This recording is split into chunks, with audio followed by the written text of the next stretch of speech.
өлкөдө жер силкинди. Кыргызстан жана Казакстан мыйзамсыз миграция менен чогуу күрөшөт.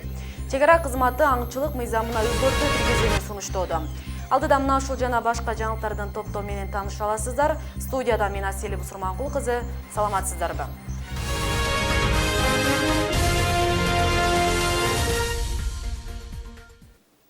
Кыргызстандын аймагында 3 балга жеткен жер титирөөдө. Бул тууралуу сейсмология институту 24 октябрда таңкы саат 4:32 болгонун билдирди. Жер титирөөнүн очогу Тажикстанда катталып, Кыргызстандан Каратейит айылынан 20 чакырым түштүк батышта, Карамык айылынан түштүк батышты карай 22 чакырым, Баткен шаарынан 108 чакырым түштүк чыгышта, Ош шаарынан 168 чакырым түштүк батышта орун алган. Каратейит, Карамык айылдарында 3 балл, Куучу, Жарбаш айылдарында 2,5 балл болгон. Эскерте кетсек, 23 октябрда дагы Жалал Абад облусунун аймагында күчү 3 балга жеткен жер титирөө болгон. Алдын ала маалыматтар боюнча жабыркагандар жана кыйроолор жок. Чегара кызматы аңчылык мыйзамына өзгөртүү киргизүүнү сунуштоодо. Анда чегара тилкелеринде аңылоого тыюу салуу демилгеси камтылган.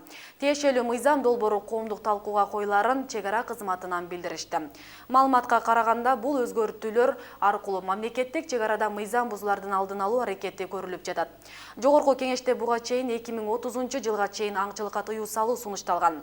Айлана чөйрөнү коргоо агенттиги болсо, мергенчиликке узак мөөнөткө мораторий киргизүү мыйзамсыз аңчылыкты күчөтөрүн белгилеп, айрым аймактарга гана убактылуу тыюу салуу сунушу менен чыккан.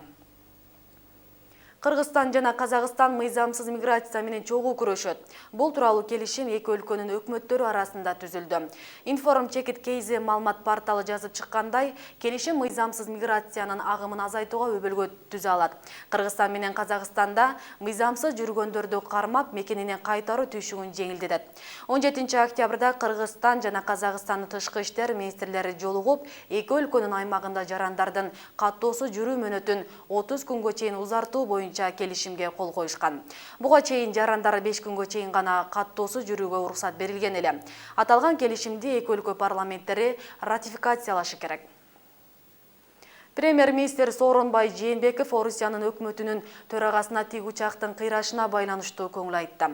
Кыргыз Республикасынын премьер-министри Сооронбай Жээнбеков Россия Федерациясынын өкмөтүнүн төрагасы Дмитрий Медведевке Россиянын Ямал-Ненец автономиялык округунда тик учактын кыйрашына байланыштуу көңүл айтты. Сооронбай Жээнбеков курман болгондордун туугандарына жана жакындарына көңүл айтуу жана колдоо сөздөрүн жеткирип коюуну өтүнүп, жабыркагандардын тез арада сакайып кетишин каалады. 26 октябрь Баткен окуясына 16 жыл. Бул даталуу күндү утурлай Чоңалайда окуянын курмандыктары эскерилди. Анткени Баткен окуясы бул районго да таасирин тийгизип, 3 жаран набыт болгон эле. Эскерүүгө багышталган иш-чара райондун борборунда тургузулган эстеликке гүл чамбар коюу менен башталды. Кененирээк Бегим Аясанова токтолот. Бул шан шөөкөттөрдүн баары Баткен окуясынын курмандыктарын эскерүүгө багышталды. Анткени 1999 жылы куралдуу топтун Баткенге кирүүсү Чоңалайга да таасирин тийгизип, окуя учурунда 3 жаран каза болгон. Баткен окуясы диний экстремисттердин тобу 1999 жылы август айынын башында Кыргызстандын түштүгүнө басып киришкен. Өз убагында кыргызстандык аскерлер каршылык көрсөтүп, 50-гө жакын жаран набыт болгон. Продолжались до первых снегов и на Чоңалайском операционном. Баткенде болгон каргашалуу окуя Чоңалайга да таасирин тийгизген. Куралчан топтор бугу башы жайлоосуна отурукташа баштаган. Ошол кезде райондо 177 жаран өз каалоосу менен баскынчылардын алдын тороого чыгышып, аларга Мырзали Бөрүбаев кол башчылык кылган.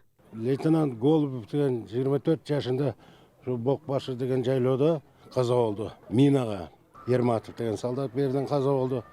Баскынчыларга ташталуучу жардыргыч заты кандайдыр бир себептерден улам Каратейит айылына түшкөн. Андан Абдилазиз Сулаймановдун 35 жаштагы аялы жана 6 жаштагы кызы каза болгон.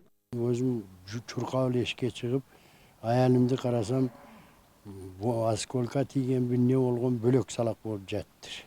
Кызым экөө тең. Кызымдын ичегиси чыгып өлүнүп жатты. Аялым болсо бир колу жок, көкүрөктөн тешип чыккан экен, осколка кан чыркап турган экен. Баскынчылардын мизин кайтарууга айыл эли активдүүлүгүн көрсөткүшкөн. Алардын бири Ажар Амиралиева. Баскынчылар 1000ге жакын мал жандыктарын айдап кетип жаткан жеринен алып калган. Этиге мындай маска кийип алган бала келип, көкүрөгүмө кадимгидей автомат такады 3 жолу. 2 жолу такаганда колу менен мандай кылып түрттүм. Түртсөм анан кийин дагы кайра дагы алып келип мандай кылып такаган, дагы түрттүм да анан неме таяк көтөргөн маалда жылып бердилер. Ал эми окуяда жабыркаган аскерлер жана катышуучуларга мамлекет салыктын жана ар кандай төлөмдөрдөн бошоткону менен жетиштүү деңгээлде колдоо жок дешет. Мына 16 жылдан бери биз мындай эме чындыгын айтканда мамлекет тарабынан ушул биздин ардагерлердин ошо ополтоодо кылган эмгеги бааланбаганы бизди өкүндүрөт. Эске салсак, Баткен окуясы Кыргызстандын эгемендүүлүккө жетишкенден кийинки алгачкы куралдуу кагылышуусу катары белгилүү. Ага чейин Баткен Ош облусунун карамагына кирген болсо, коопсуздукту камсыздоо максатында район облус катары бекитилген. Бегимай Асанова, Эрген Калыбек уулу, Ынтымак.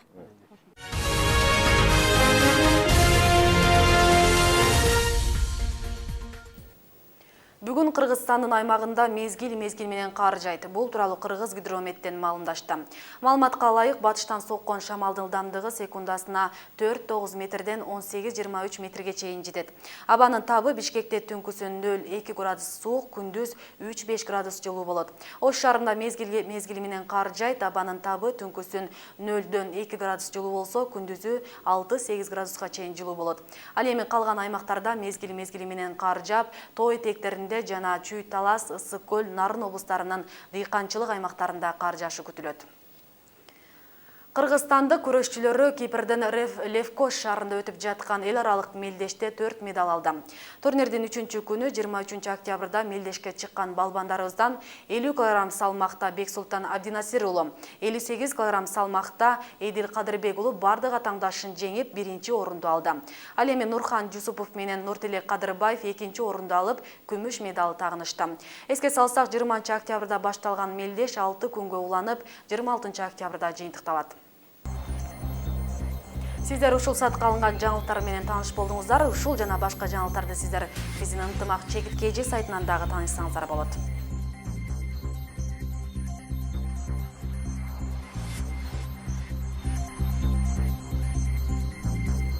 А мен сиздер менен ушул менен коштошом. Ар дайым жакшы жаңылыктар менен амандашалы. Алдыда бар менен таанышыңыздар.